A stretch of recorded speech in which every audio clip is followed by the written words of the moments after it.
История Мусы и Хидра. Не все, что кажется плохим, на самом деле плохо. Однажды пророк Муса, мир ему, отправился в путь, чтобы встретить раба Аллаха, которому Всевышний даровал особую милость и знания. Этим рабом был Хидр. Когда Муса встретил его, он сказал: «Могу ли я последовать за тобой, чтобы ты научил меня тому, чему был научен?» Хидр ответил: «Ты не сможешь проявить терпение рядом со мной. Как ты сможешь быть терпеливым в том, чего не охватываешь знанием?» Но Муса сказал, что с дозволения Аллаха он будет терпелив и не ослушается его. Тогда Хидр разрешил ему идти вместе с ним, но поставил условие: «Если ты последуешь за мной, то не спрашивай меня ни о чем, пока я сам не объясню тебе». И они отправились в путь. Сначала они сели в лодку. Эта лодка принадлежала бедным людям, которые трудились в море. Они помогли Мусе и Хидру переправиться. Но во время пути Хидр повредил лодку. Муса не смог промолчать. Он сказал: «Неужели ты повредил ее, чтобы потопить людей? Ты совершил нечто ужасное». Хидр напомнил ему: «Разве я не говорил, что ты не сможешь проявить терпение рядом со мной?» Муса понял, что нарушил условия, и сказал: «Не упрекай меня за то, что я забыл, и не возлагай на меня трудности». Они продолжили путь. Затем они встретили мальчика, и Хидр совершил поступок, который для Мусы выглядел еще тяжелее и непонятнее. Муса снова не выдержал и сказал: «Неужели ты убил невинную душу, которая никого не убивала, и совершил нечто страшное?» Хидр сказал: «Разве я не говорил тебе, что ты не сможешь проявить терпение рядом со мной?» Тогда Муса сказал: «Если после этого я еще о чем-нибудь спрошу тебя, больше не сопровождай меня. Теперь у тебя будет оправдание». И они пошли дальше. После этого они пришли в один город. Они попросили у жителей еды, но жители отказались принять их как гостей. И в этом городе Хидр увидел стену, которая почти обрушилась. Он восстановил ее. Муса удивился и сказал: «Если бы ты захотел, ты мог бы взять за это плату, ведь жители города не проявили к ним гостеприимства. Они отказали им в еде, но Хидр все равно помог им бесплатно». Тогда Хидр сказал: «Это расставание между мной и тобой. Теперь я объясню тебе смысл того, в чем ты не смог проявить терпение». И он начал раскрывать то, что было скрыто от глаз Мусы. Хидр сказал: «Что касается лодки, она принадлежала бедным людям, которые работали в море. Я хотел повредить ее, потому что впереди был царь, который силой отбирал каждую исправную лодку.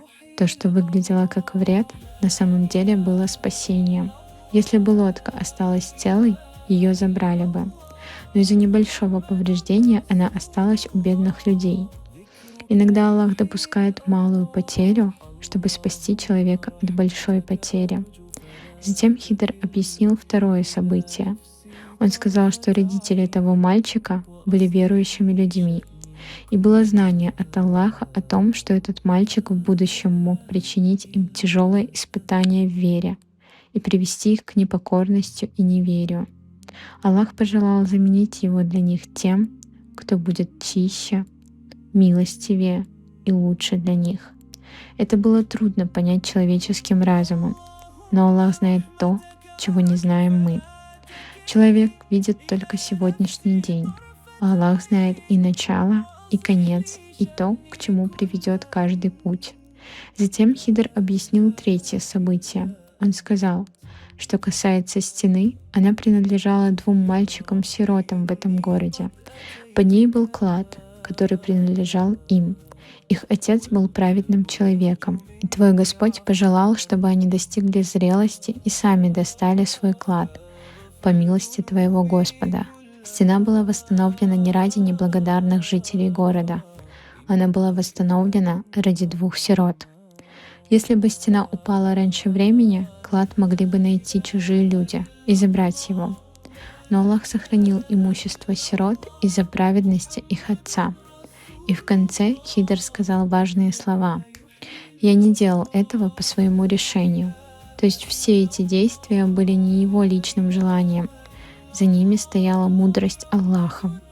Так Муса увидел, что не все, что кажется человеку злом, на самом деле является злом. Поврежденная лодка оказалась спасением. Потеря мальчика оказалась защитой для верующих родителей. Восстановленная стена оказалась милостью для сирот.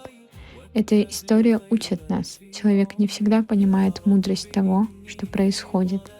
Иногда мы видим только боль, но не видим спасения.